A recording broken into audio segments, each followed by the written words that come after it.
नवनीत राणा एकेकाळच्या चर्चेतल्या अभिनेत्री ते आता महाराष्ट्रातील चर्चेतल्या महिला राजकारणी।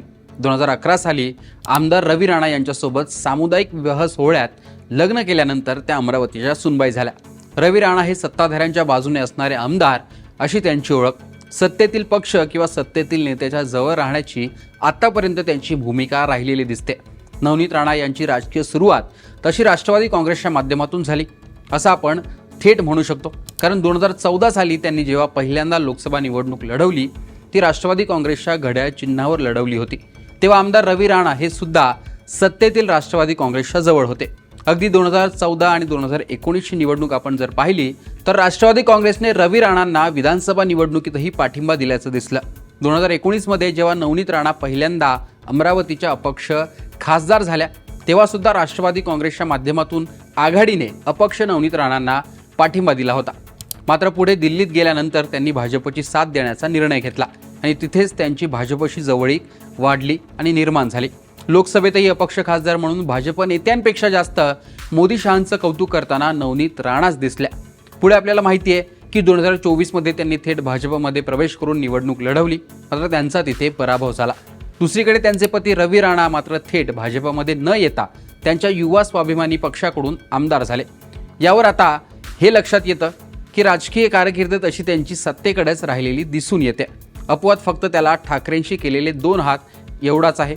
मात्र रवी राणा यांच्या बाबतीत एक मात्र मान्य करावं लागेल की ते ग्राउंड लेवलला जमिनीशी जुळून असतात आणि त्यांचं नेटवर्क सुद्धा चांगलं आहे। आता नवनीत राणा यांनी काही दिवसांपूर्वीच सुनेत्रा पवार यांची अचानक भेट घेतली होती। निमित्त होतं राज्यसभेच्या निवडणुकीचं। सुनेत्रा पवार यांनी राजीनामा दिल्यानंतर राज्यसभेच्या एका जागेसाठी पोटनिवडणूक होते, त्यासाठी छगन भुजबळ यांचं नाव आधी चर्चेत आलं, नंतर नवनीत राणा यांचं नाव चर्चेत आलं, पण उमेदवारी मिळाली ती राजेंद्र जैन यांना।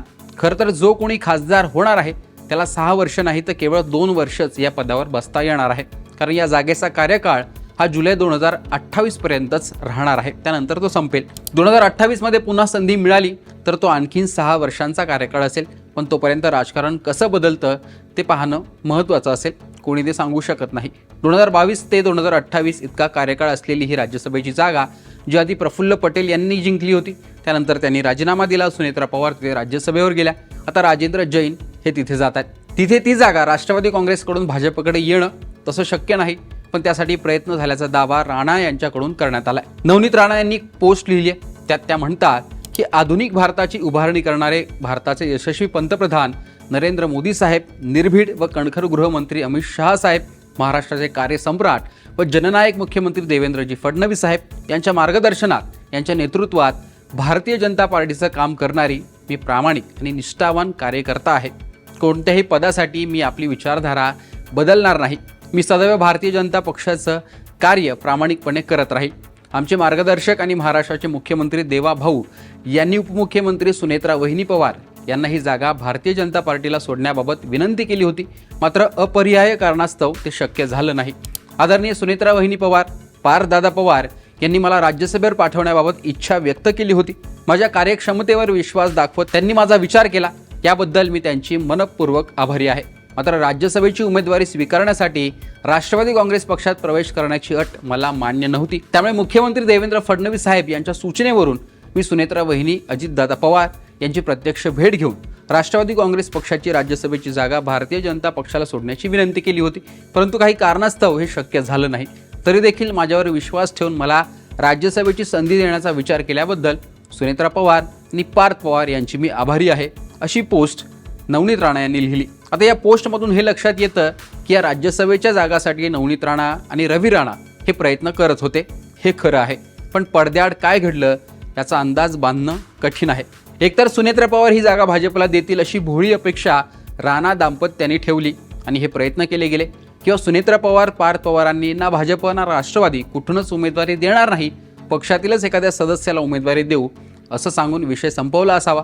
आता जे समोर आलंय की पक्षात प्रवेश देऊन राज्यसभेचा शब्द सुनेत्रा पवार यांनी दिलेला आहे, मात्र त्यामागचं ठोस कारण काय हा देखील मोठा प्रश्न आहे, कारण विधान परिषद आणि राज्यसभेसाठी अचानक मिळणाऱ्या उमेदवारीचे अर्थ आणि कारण सगळ्यांना माहिती असतात। मात्र राज्यसभा मिळाली नसली तरी आपण भाजपची कशी कट्टर कार्यकर्ता आहोत हे दाखवण्यात मात्र नवनीत राणा यांना यश आलं, हे मात्र नक्की। यात नवनीत राणा हुशार निघाल्या, भाजपचे निष्ठावान कार्यकर्ता असून मी कोणत्याही पदासाठी आपली विचारधारा बदलणार नाही, हे नवनीत राणांचं वाक्य अनेकांच्या मनाला भावलं असावं, विशेषतः भाजपच्या जुन्या लोकांना. पती महायुतीचे आमदार असले तरी त्यांचा पक्ष वेगळा आहे. विशेष म्हणजे अमरावतीच्या महानगरपालिका निवडणुकीत भाजपच्याच काही लोकांनी नवनीत राणा यांनी पक्षाविरोधात काम केल्याचा आरोप केला होता. 2017 45 जागा मिळवत एक हाती सत्ता मिळवणारी भाजप अमरावतीमध्ये यावेळी 25 जागांपर्यंत खाली आली, हे विशेष. आता युवा स्वाभिमानीचे मात्र नगरसेवक यात वाढलेत, हेही नक्की. त्यामुळे नवनीत राणा यांनी लिहिलेल्या पोस्टमधील प्रत्येक शब्दाचा भाजपच्या इतर निष्ठावंत लोकांकडून काय अर्थ काढला जाईल ते वाचत असावेत, हे मात्र नक्की. पण एकूणच नवनीत राणा यांनी केलेला दावा की पक्षात म्हणजे राष्ट्रवादी काँग्रेसमध्ये प्रवेश देऊन त्यांना राज्यसभा मिळत होती, पण ती त्यांनी भाजपसाठी विचारधारेसाठी घेतली नाही, याविषयी तुमचं मत कमेंट बॉक्समध्ये सांगा. लोकसत्ताला फॉलो आणि सबस्क्राईब देखील करा.